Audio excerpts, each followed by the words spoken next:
O André, o Papa Hardware, é um cara que já foi um dos maiores empresários de informática desse país.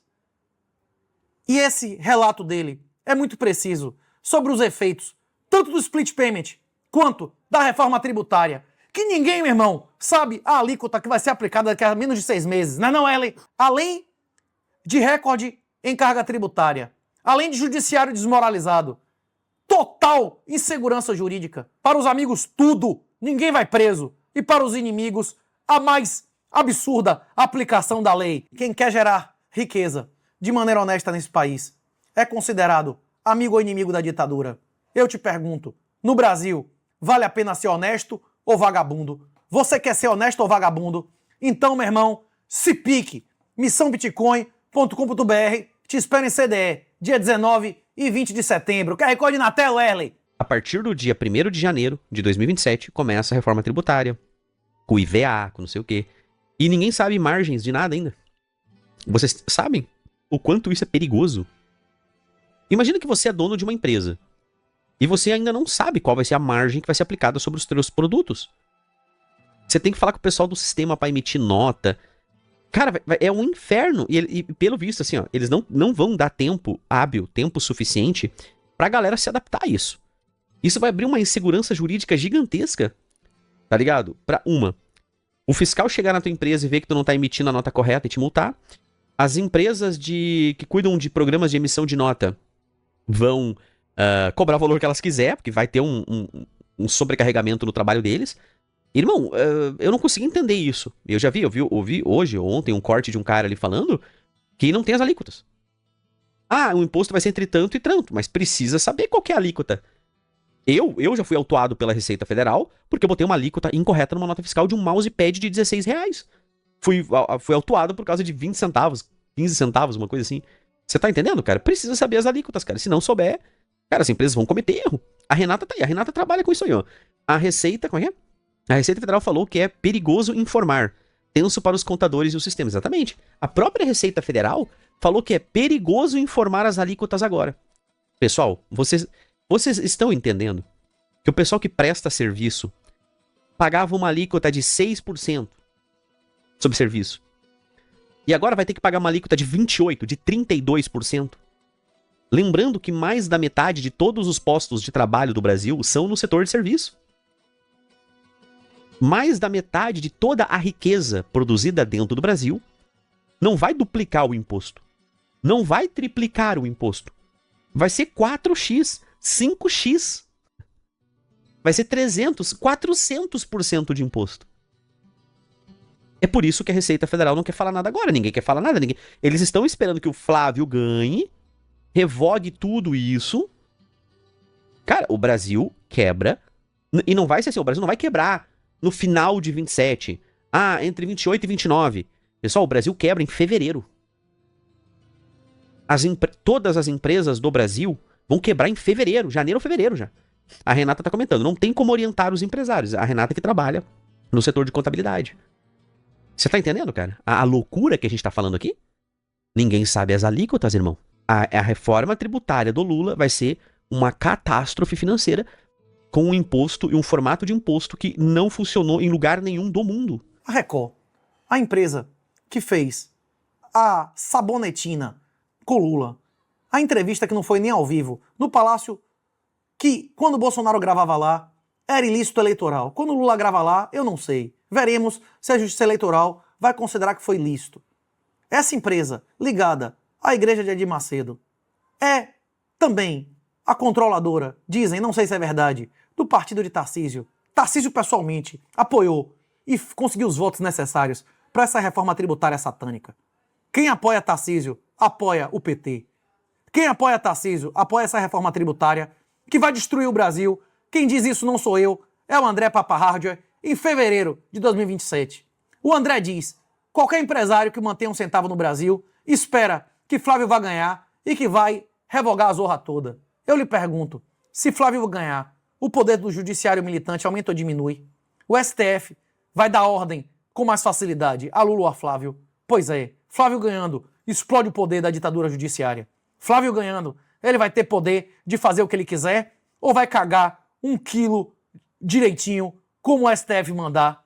Quem não tem nem coragem de prometer, vai ter coragem de fazer? Eu acho muito difícil. Se você, Wesley, se você ama a sua família, se você honra os seus ancestrais e o suor deles, se você não quer entregar o legado e o suor dos seus ancestrais e o futuro e liberdade dos seus filhos para uma ditadura, para o vagabundo, para o ladrão, é desinvestimento completo. Ou Bitcoin autocustódia, ou declaração final de saída. A única alternativa a isso é a total submissão a ser financiador de ditadura. Próximo. Globo transmite ao vivo o povo gritando: "Ei Lula, vai tomar no anel", em Barretos. Isso pra mim não é nenhuma novidade. Lula, no auge de sua popularidade, em 2007, foi vaiado até calar a boca por 4 vezes no Maracanã. E não era um público, como muitas pessoas alegam, específico do agro. Maracanã, meu irmão, era a população em geral. Ali tem de bilionário até mendigo, não é não, Erley?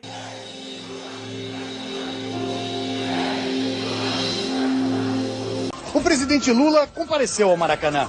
Assistiu à abertura dos Jogos Pan-Americanos ao lado de Dona Marisa e ouviu muitas vaias. Mostrou um ar aborrecido, mas continuou na festa. A hora do presidente declarar abertos os jogos se aproximava e havia o risco de mais vaias. De repente, o microfone onde o presidente devia fazer a declaração de abertura sumiu da tribuna de honra. Tudo indicava que Lula não falaria mais. Mas o presidente da Organização Desportiva Pan-Americana não foi avisado a tempo. E lá do meio do gramado anunciou a fala de Lula, que reagiu com surpresa. Uma nova vaia começou. Ele disse que Lula ia falar, os caras vaiaram de novo, né? Isso não vai calar a boca. Coisas que não devemos esquecer. Joelis Batista afirma: depositei 70 milhões para Lula e 80 milhões de dólares para Dilma. E ainda querem fingir que é tudo coincidência. Um país em que Lula e Dilma ainda não foram presos, que os mais de 1.800 políticos que os irmãos Batistas admitiram terem comprado, ninguém está preso. Até o dinheiro que foi tomado foi devolvido. Você investiria em um país desse? Meu irmão, só se você não for honesto. Se você é honesto, se você é decente, você não investe onde não vale a pena ser honesto. Seu negócio é Bitcoin autocustódia, declaração final de saída, ou trair seus ancestrais e seus descendentes. Se você ama a sua família, se salve e salve o legado dos seus ancestrais e a liberdade e o futuro dos seus filhos. Seja homem! Teve 2 fases. Teve a fase do presidente Lula e depois a fase do presidente Dilma. Na fase do presidente Lula, chegou acho que uns 80 milhões de dólares. Depois na Dilma chegou nos 70. Ou ao contrário, 70 na do Lula, 80 na da Dilma. Na mesma conta. Eu abri 2 contas, tudo quanto Então, linha. mas você já tinha conta ou abriu especialmente para deixar o dinheiro do Guido lá? Eu chamava, eram umas continhas que não tinha pra gente nada lá. Sim. Eu que controlava e tal. Eu tinha uma, eu comecei a usar. Aí depois eu abri outra, foi quando a presidente Dilma ganhou.